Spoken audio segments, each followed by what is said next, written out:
Hello, I'm James, Hi, I'm Jimmy, and welcome to A Job Done Well. the podcast that helps you improve your performance and enjoyment at work. Good afternoon. How are you doing? I'm doing well. How are you, Joe? You're fabulous. Thank you very much. What are we going to talk about this afternoon, then? Today, we are going to talk about managing your career. So we thought we would address some of the dilemmas and share some of the lessons learned. Now, there's no simple answers, but we have some perspectives that you might find useful. And Jimmy managed his career. I just went with the flow. But the outcomes Each demonstrate their own, each their own. All right. So what have we been doing in the interim then? So I had just come back from Vienna. Oh, have you? I went over. Did they let you in then? It's supposed to be quite clarty out Funny, there. they almost What? didn't let me out. Is that? We got to I thought you were some sort of illegal immigrant. we were queuing up to go out of passport control. Little man in his box with, and he's our age and some, right? With a young girl serving at the next tower. And he's taking twice as long as everyone else in every kiosk. Because he's busy chatting up this young girl the whole time. Anyway, we get to the front of the queue and he looks at my thing and he's looking again and again. He's there for a good couple of minutes. And then he's, we have a problem. It's like, clearly on. He's actually, and that he looks through and he's, when did you go to Spain? So I went to Ibiza in whenever. You haven't got a stamp on the way out. And if you come out the Schengen area, you have to have a stamp. If you go back in, they won't let you out again. Now he was threatening to not let me out. So he was going to hold me hostage in Vienna. Now I liked Vienna a lot, but I Hang didn't on, how does that work out with Brexit? Because you're only allowed 180 days over there anyway. So I was moving in. I think he saw me taking the piss out of him, trying to chat this young girl, and thought, I fit teach him. Anyhow, I had to show him my travel documents, showing that I'd left Ibiza a week later. So we're thinking we're going to miss our flights this stage. Turned over the passport page and the fucking stamps on the next page. There you go. Dramatic efficiency for you. Yeah, somewhat. But having said that, Vienna is a fantastic city, great people, great place, lovely food, spectacular buildings, and amazing Christmas fairs and blues line. Ah, well, it's interesting you should say that. I didn't go to Vienna. Where did you go? I went to Birmingham. Oh, Great architecture, great food, maybe. amazing Christmas fair. They had the Frankfurt Christmas fair, and I had the joy of going to the Bull Ring with my teenage daughter shopping. The best bit was they've opened a new shop, Sephora. Right. Yeah. Which is, I believe, a sort of upmarket Boots. I don't quite get what it is. Yeah. Yeah, they've got this big picture on the wall of this beautiful woman with "strong is beautiful, beautiful is strong" written against it. So I'm adopting it as my motto. That's what I'm doing. Strong is beautiful and beautiful is strong. It's me all over. So why are we talking about career and why is this important? So I guess we were talking about this from a position of relative success. Yeah. Although be careful with comparisons. Yeah, there's always somebody who's doing better than you are. As we know, comparisons. Mind you, Elon Musk, he's got a lot more money than me. And I'm not that jealous. But is he happier? He's certainly a bigger knob, that's for sure. Was quite something. That's an achievement in itself. So, but don't compare because comparison is the thief of joy. But we have reflected on some of the insights, lessons learned that we had on the journey. It is a frequent question. It's a subject that everyone wrestles with. And there's no training course to go on. So we thought that we have some perspectives and they're quite different. And so we thought we would, Yeah. As one of my bosses once said to me, says, James, there's no point in getting old if you don't get wise. So we'll see if the last 30 years did me any good at all.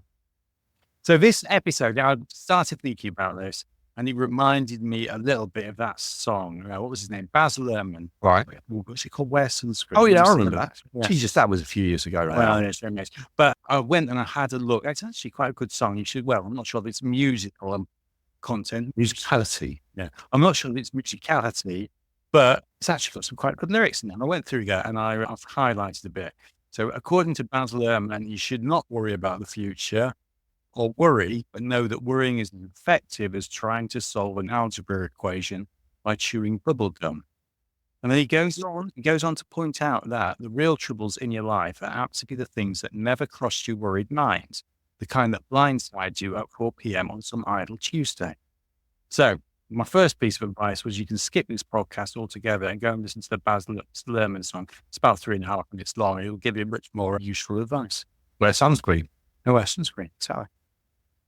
So go on, like, key dilemmas. And what are the dilemmas associated with a career? So I think some of the dilemmas that people often face and worry about, back to your point, unnecessary, but worry, is what do you want to be when you grow up? Everyone thinks that they have to have some really clear direction in their life.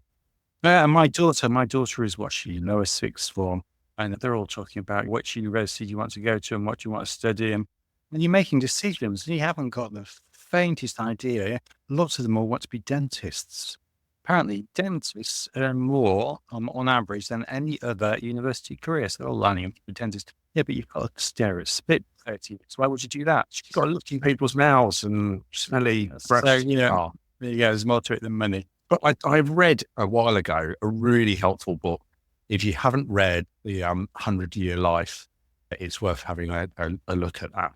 Oh, go on. What's that talk about then? So I guess the premise of the book is basically, our parents, and to a degree our generation, had a 3-stage life. You were educated, you worked, and then you retired. You didn't retire for very long because your life expectancy wasn't that great. You retired at 65. And you died. You're in your early 70s, so don't worry about it. I guess 100-Year Life is saying that now life expectancy to people born now will probably be near 100 years. So you will be working for a lot longer. That's a beautiful thought. So the point is, when our parents were getting jobs, I mean, my dad went and got a job and it was just jobs for life. Yeah. You were doing either your specific job, your career, your employer. That was it. That's what you did for the whole of your life. That's the thing of the past now. And actually, careers are way more fluid. You'll have times of re-education, sabbatical, changes of careers. There'll be all sorts of things that we all do over that period of time. So the point is, I guess, you just need to think rather differently about the choices that you're making. When you're sitting there at 16 saying, I want to be a dentist and I'm going to do this, and I want to spend 50 years being a dentist, not the way it pans out. So don't swear as much. Yeah. All right. Other dilemmas then. What do you think? How do you plot the best path for your career? I want to get to the top. Yeah. How do I get corporate ladder? Do I want to go up the corporate ladder? More a snakes and ladders. Yeah. Well, exactly that. It is much more of a snakes and ladders, and we'll come back onto that. Another question is, how much education do you need? And that's a fascinating one. I mean, I'd just like to point this out. I've got 2 degrees. Well, how many have you got? I can't add to your degrees. I've got two less degrees than you. So there you go. I'm feeling morally superior now. But in reality, did that make any difference to my career at all compared to yours? No. So I think you're right. Education, it often is the entry into it. Yeah. I encourage both my girls to go to university, mainly for the social and independent side. So in terms of, does it really help you? Personally, I found that getting the right sort of experience helped me a lot more. Yeah. So it's a qualifying factor, I think. Yeah. Another question, man, is when should you change your job? Well, change your jobs, James. I mean, it's everyone looks for the perfect time, but it just doesn't exist. There's always too early, too late. Well, if I'd stayed at Ladbrokes, I could have been part of the internet revolution. Right. Yeah. But, if I'd stayed at Asda, I'd have got a load of shares when they sold to Walmart. But I stayed at certain jobs too long. There's no point in thinking about that. For me, I always thought, what was I getting out of a job versus what was my employer getting? Yeah. When that balance tipped too much in their favour, in other words, they were getting loads out of it and I wasn't, that was time for me to move on. Well, and there's another question there, isn't it? When you do change a job, are you moving to a job or are you moving away from a job? Yeah. But then do you really know? I think you can go round and round in circles. Well, the danger is, I've found, is that you tend to move away from a job quite a bit. That's what first gets you looking is you're unhappy with your current state. But that's that's not a job putting you towards it because you really want to do it. Yeah, it's just because you want to go away from where you were. Yeah, and that's maybe not always the best. It can force the timeline. But you don't know. The best company I ever went to work for, I moved away from a job to get there. You get caught with a dilemma of if you stay in one organization because you have the knowledge of that organization. Some people do bubble to the top. Absolutely. Yeah. Whereas when you're moving around, you can often pick up pay rises and promotions more than you can as an employee. You get paid a lot more if you move externally. Yeah. But I know when I was in Elaborate, I was getting on because I knew loads of specifics to that organization. Couldn't apply them anywhere else, but to that company, I knew stuff. And another question is, if you've got the golden handcuffs, should you wear them? Yeah. Or should you move? Well, lots of people get caught with share options, pensions, retention bonuses, all that sort of stuff. And that turns your head from, are you really enjoying the job? Are you really making a difference? So we've talked about a list of dilemmas, but we don't have any answers, right? And that, because you do not know what is going to happen. So I suppose rather than giving answers, what we have done is we've sat down and we thought about a list of what principles call them, or beliefs to hold, things that we think about career. In our opinion, these are the right things to hold in your head. Life will probably be a bit easier, more enjoyable, more productive. Yeah. So let's move on and talk about the words of wisdom. This could be the shortest podcast ever. First principle then. So my first principle then is it's all about people. Yeah. So what do I mean about that? Well, a corporate career is all about the people that you work with. It's all about your boss. It's all about your network. It's all about the people that you work with and you work for you. And that really is the thread that will hold your career together. Absolutely. I think so. And if I looked at my career versus the bosses that I had, I can correlate the most enjoyment and the most success I've had with what I would say the best bosses are. Yeah. And the converse. Yeah, absolutely. So I think that for me, that relationship between you and your boss it is pivotal. And if you get to the point where that's not working or breaking down, often that's the point where you want to be looking for a new job. Yeah, find a new job. And that's always been the thing for me, is being my boss when I've got somebody I really don't like or respect. That's the time. Whereas I think your network, your colleagues and your team help you achieve and help your enjoyment for sure, but they don't necessarily always make and break in the same way that your boss can. Yeah, but it will be your network and your colleagues and your team that help you get out from underneath. Almost a bad boss. Yeah. And then linked to that, when I say it's all about people, I think is just the point that sponsorship really matters. What do you mean by sponsor? Well, so you can be as brilliant as you like. And, you should strive to be as brilliant as you can be. Do the best job you can. But if your boss doesn't like you, it doesn't matter. So it's all about sponsorship and having the people around you in the organization that you can go to for help, and who will help you find those opportunities. Yeah. And I think often people who are your sponsors, supporters, will help you find other jobs. Yes. So I know that nearly every opportunity I've had in the last probably 20 years has been because of some sort of sponsor, supporter of mine who's helped me find a new opportunity, new project, new challenge, new job. Yeah. And of the times I moved jobs, half of that has just been via sponsorship. Yeah. Yeah. And then linked to that as well is the whole thing about the emotional bank accounts. But these people are so important. The one thing you really should be doing is keep on investing in that emotional bank account. And so do things for the people around you, because that is the way that you'll build a good career. Rather than think about it as networking, think about it as relationship building. Okay. So how much time do you invest in building relationships? A lot of us, it's very transactional. I invest in my relationship with you because we're working together. How much time do you invest in people? That's where the value is. It might not be there today, but it will be there one day. There have been times in my career where people that I worked with that I didn't get on with, there was no emotional bank account. Yeah. They were overdrawn. Later in my career, they came knocking on my door looking for a job. I hadn't spoken to them for years. All of a sudden, they were at my door. Be your best friends. Funny enough, the door was firmly shut at that stage. as the old cliche goes, watch how you treat people on the way up because you might need them back on the way down. Which leads us quite nicely on to our next little truism, which is that you make your own luck. So what do I mean by that? When you're in your 20s, you kind of think that you're going to get a job and you'll get promoted and do the next job and you'll get promoted and you'll do the next job. And the career, well, they talk about a career ladder. You just climb and you climb and you climb till you get to the top. And the reality is it's nothing like that at all. There are ups and there are ups, but there are also downs. And those downs might well be outside your control, but bloody hell, they hurt when you're experiencing one.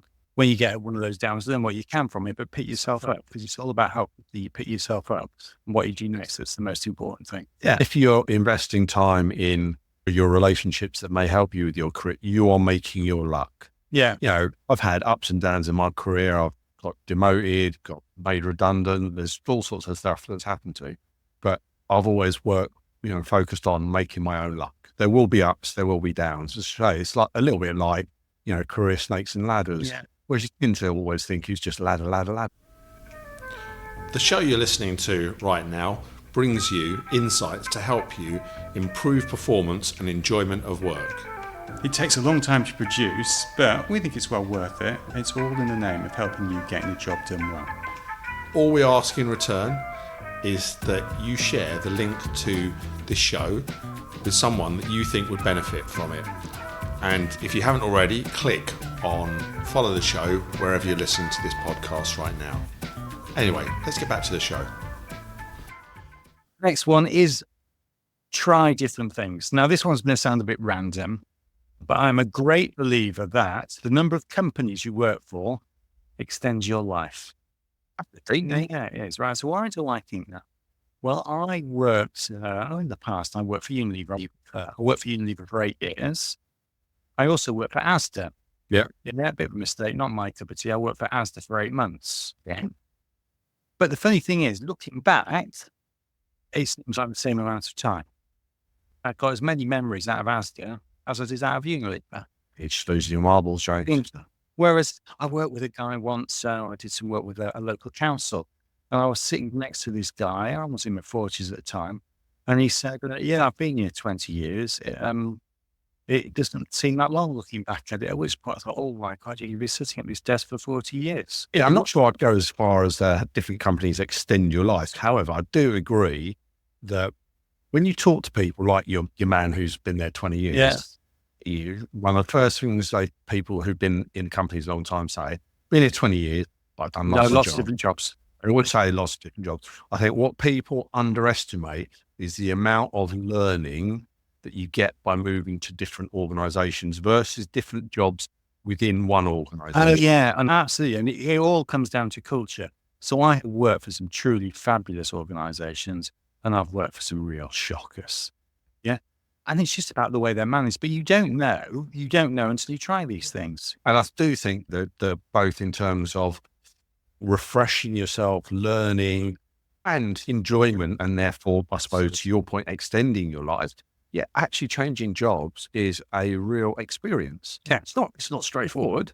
Yeah, but in terms of learning enjoyment, try some stuff fresh. And so links to that, if you can, work abroad. Right now, I'll say that from a position of never having done it. I have worked abroad a lot, but not on a full-time basis. I got offered a job in Saudi Arabia, which I turned down for one reason. I got offered a job in Bulgaria, which I turned down for another. And with the benefit of hindsight, maybe I should have taken them. And to be honest, I say it from a frankly more informed view, in that I did do some work overseas briefly, and it was really amazing to experience different culture. I definitely think experiencing a different culture and different way of working in a different country is an amazing thing if you get the chance to do it. Yeah. I also think if you are rung by a headhunter, you should always return their call. And I know we see this one slightly differently, but my brother-in-law, Tony, if you're listening, Tony, hello, he's a headhunter. And after they're lonely people, right? They sit in rooms by themselves, just phoning people. So you should return their calls just out of politeness. But you never know when that headhunter is going to have some fabulous opportunity that you really want to take. So I'm a big fan of headhunters. You should always return their calls. Well, yeah, and I've come at this slightly different way, because Tony aside, who I'm sure is fantastic and worth answering the phone to, I think a lot of headhunters are as much use as a chocolate teapot. So they're a bit like estate agents. Estate agents, if they've got the perfect house for you and they think they can get a sale, they'll put some effort in. Yeah. If they don't, they're not putting any effort in.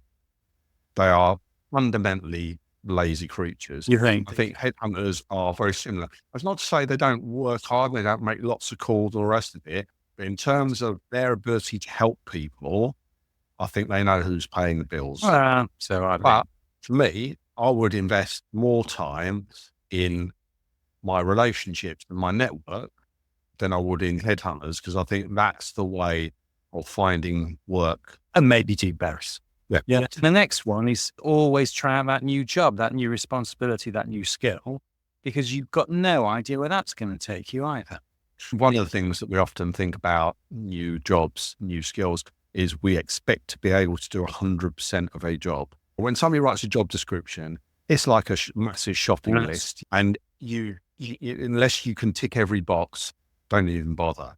That's dream world. Actually, if you do 80% of the job and you can learn the other 20%, that's probably as good as it's going to get. But that 20% is often where you get learning and where you get development. You have to, as an employer, you have to take chances on people. As an employee, you have to take chances on some new jobs. There is that negative wisdom. Try different things. Before we leave that one, I'm going to leave you with something profound. Well, then, A trench is a grave without an end. Don't keep going on the same trench. now here's one that people obsess about. Yeah. Money talks. Oh, yeah. Don't let it rule your Very career. sound advice. Back to the internal versus external hires. There's ways of earning more money and getting promoted, but people will make decisions and they'll make judgments on the pound signs. I am doing better than you because I am earning more money than you. Never mind about my job satisfaction, my happiness, my sense of achievement. It's quite simple equation, isn't it? If you really want to make a lot of money, don't do the career thing. Are you wasting your time? Go and set your own business up, because you will have, if you do well, you'll have a comfortable living. It won't be stellar, but you'll end up with a comfortable living. But it's never going to be the be all and end all in terms of the amount of money you make. But it has to be interesting. James, this time next year, We're going to be podcast millionaire. Keep telling you. But you will have had that Monday morning feeling where you wake up and you think, oh my God, and no amount of money is worth that. Well, we've talked, if you listen to some of our other episodes, we talked about reward and stuff like that, and bonuses and pay rises. They're all right, but they are very, very temporary. You remember them when you get the next pay packet and then you forget about them the following day. So they are very temporary, whereas enjoyment, achievement, satisfaction is with you every day.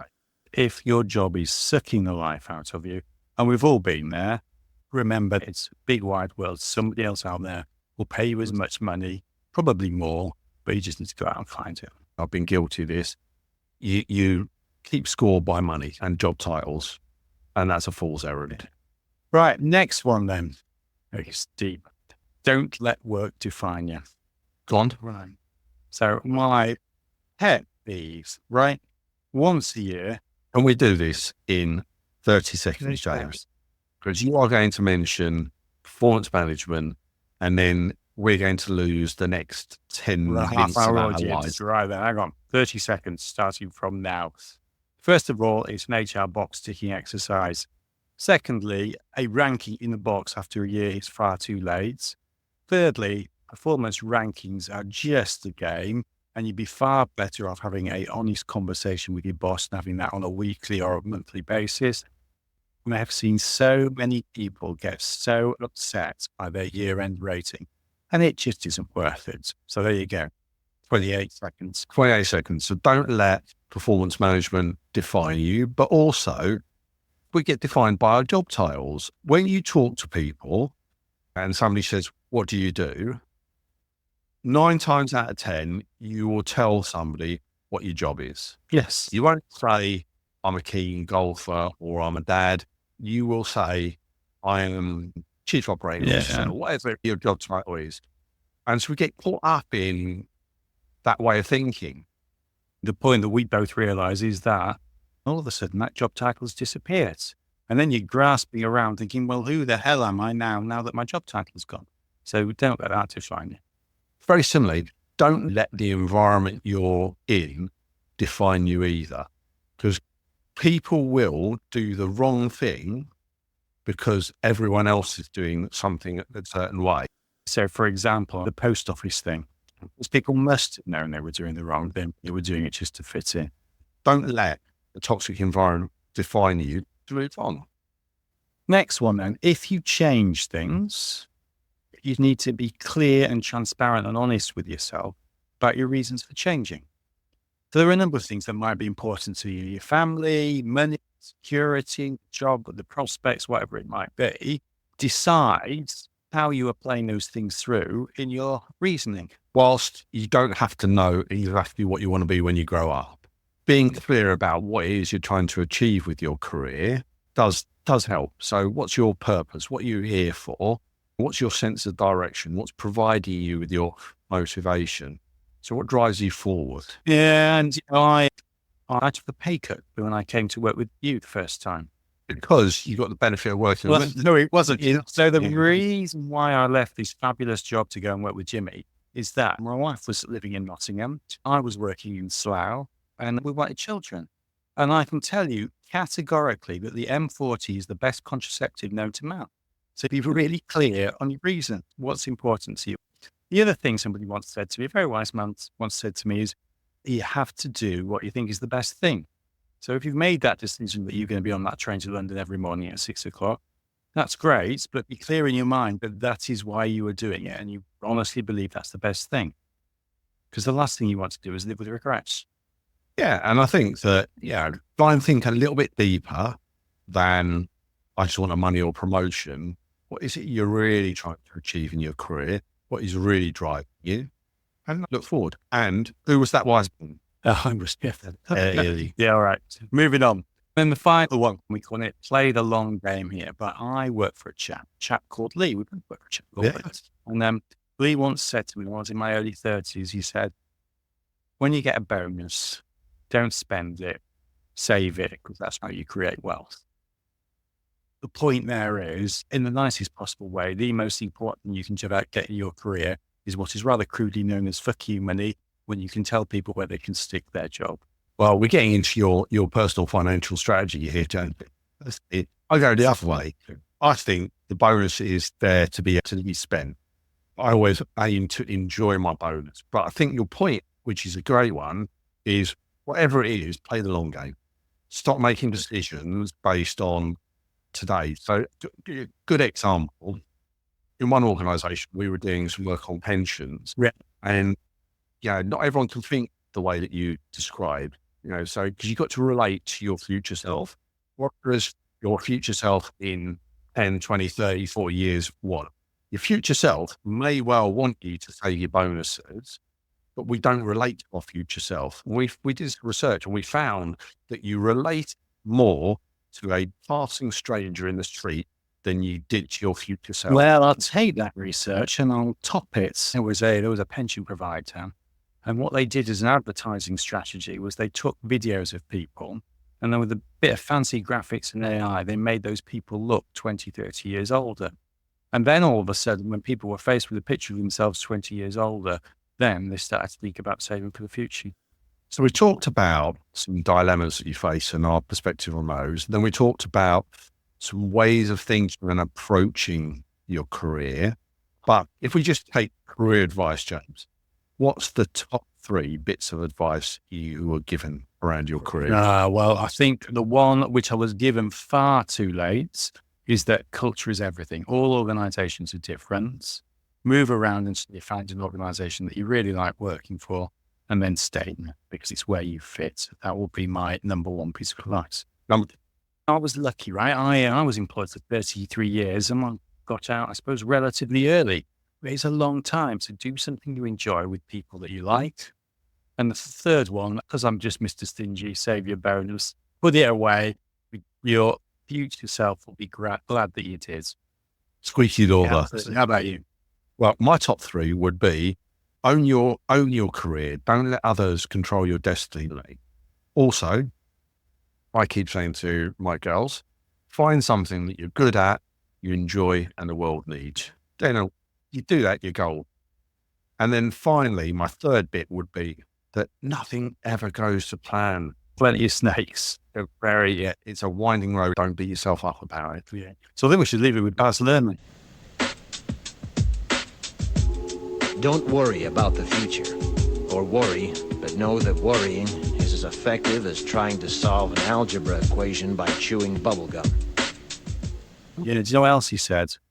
Go on. Don't mess with your hair. So on that note, I think we're done. Hopefully, people will pick up a few hints, tips from this. If you've got any other bits of advice or you want to talk further, Or you thought it was all bobbins. then please let us know. Get in touch. Cheers now. Thanks, everyone. We cover a whole host of topics on this podcast, From purpose to corporate jargon. but always focused on one thing, getting the job done well. Easier said than done. So, if you've got unhappy customers or employees, bosses or regulators breathing down your neck, If your backlogs are out of control and your costs are spiralling, and that big IT transformation project that you've been promised just keeps failing to deliver, we can help. If you need to improve your performance, your team's performance, or your organisation's, get in touch at jimmy@ajobdonewell.com. or James@jobdonewell.com.